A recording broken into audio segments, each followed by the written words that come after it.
Hey guys, Ninja Gaming here. I'm Kyle. And I'm Ed. Today we're doing Ni no Kuni. It's a new game that actually has the graphics from a lot of Hayao Miyazaki films. For all of you who don't know, that's a huge animator in Japan. With Totoro. Exactly. Like, for all of you who know it, Totoro, Kiki's Delivery Service, all that good stuff. Yep. But yeah, so today we're rating his first game that he ever did. So let's go to the story, Kyle.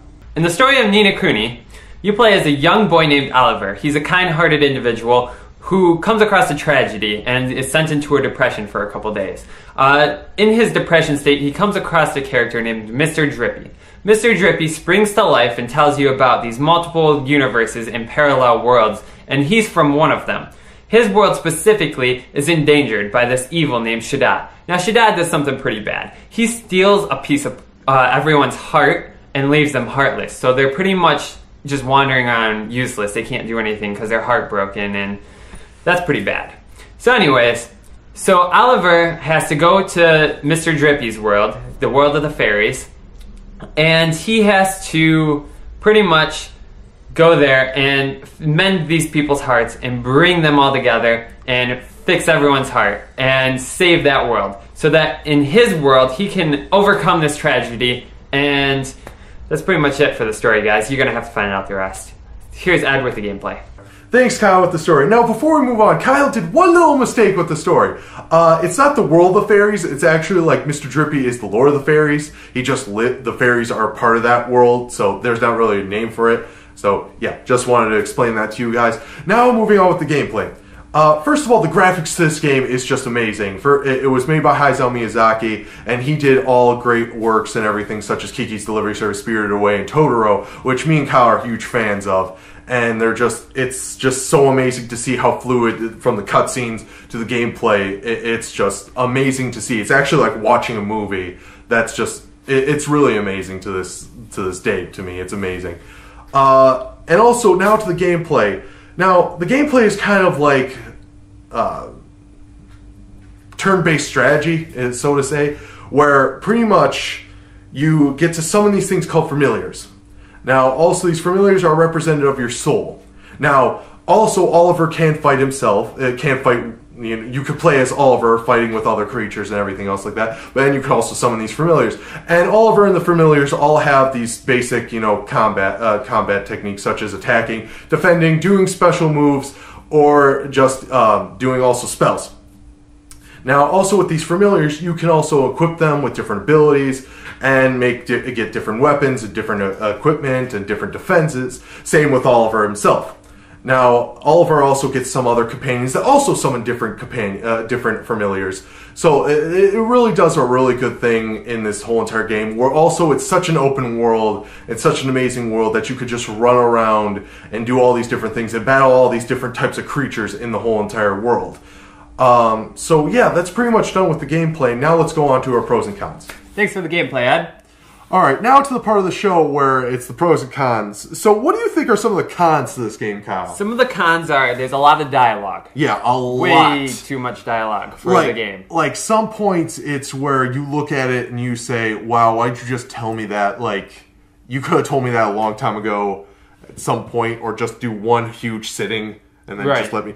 And yeah, it kind of sometimes messes with the gameplay, I have to say, because like we played a lot of the part where, it would just go to this place, and then you go there and it lasts like 2 seconds, but then it's like a crap load of dialogue, And yeah, this is a story-driven game, definitely, but that could fend off some players. Yeah, it definitely has a lot of dialogue. There's a lot of reading. It's not spoken dialogue. Yeah. However, the cutscenes have spoken dialogue along with the subtitles. So I think they could have put more spoken dialogue in there and taken out some of the reading dialogue. But it's still okay that the reading dialogue's there. There's just way too much of it. Yeah, it's just that point where you get to the point where, okay, come on, we understand this. Can we just move on with the game?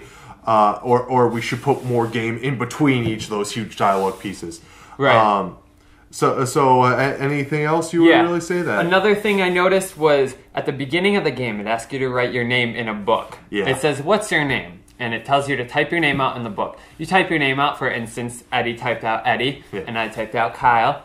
And then it goes, thanks, Oliver. And then the rest of the game, it still calls you Oliver. So we didn't really see the point of that whole entire Well, I mean, section. I know it's creating your save file there, but they could have just asked you at the beginning. They couldn't. It just throws it off that they ask you, "Oh, what's your name?" Like they're gonna call you it the rest of the game, but then they don't call you it ever again. They don't call you it ever again.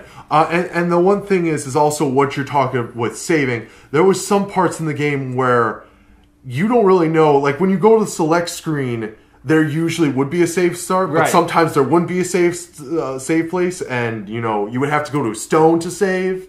And we kind of thought that was kind of unnecessary to have the stone. I mean, yeah, we could kind of have the exception of, okay, it's a dangerous area. Right. But most of the time the area wasn't dangerous, and it's just a wild part, but still there's like no danger whatsoever in the area, so you can save. You should be able to save there. Right. So anything else that you would say? That's pretty much it for just like the gameplay negatives. Yeah. Other than that, there's not really too many negatives. It's a great story. It's a great game. The art's amazing. Yeah. So those are some of the positives there. All the pros to it is first of all, it's the great work of Hayao Miyazaki. Great artwork and everything. Me and Kyle are actually huge fans of his movies, so it's just amazing to see how fluid it actually is from when it goes to gameplay to cutscene and everything. I mean, yeah, there's that subtle difference, but what game doesn't have that? Right. And also, this is a very story-driven game, so if you're one of those players that loves story, this is a perfect game for you. And, like I said, there's a lot of reading involved that isn't spoken dialogue, so if you aren't good at reading or it takes you a long time to read, then I wouldn't suggest this game for you because it is a story game, and, it makes sense that they put so much dialogue in there because it is a story-driven game. But it's just way too much unnecessary info that they're throwing at you. Yeah, that is also a good point. Any other pros?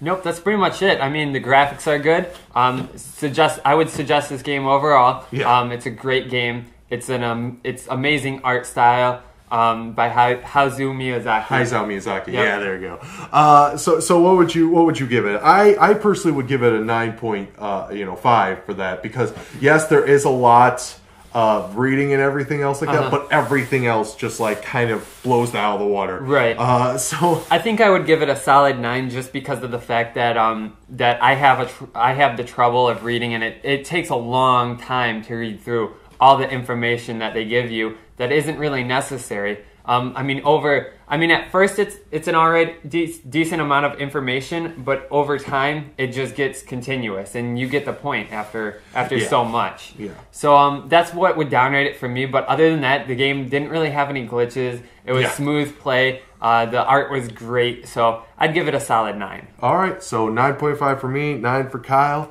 Of course, as always, guys, subscribe if you're still subscribed with us. We love you. You're amazing, guys.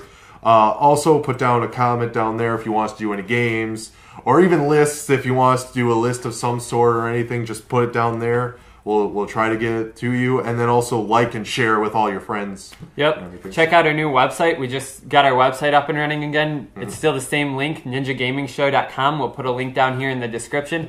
So check that out. All of our reviews and all of our statuses are posted up on there as well as some of just the graphics we made and stuff. Yeah. So check that out. It's definitely a cool place. If you have any business inquiries, you can email us there. If you need to contact us, you can email us there. All right. As always, guys, link down below if you want to go check what Kyle just said. Yep. All right. See you later, dudes.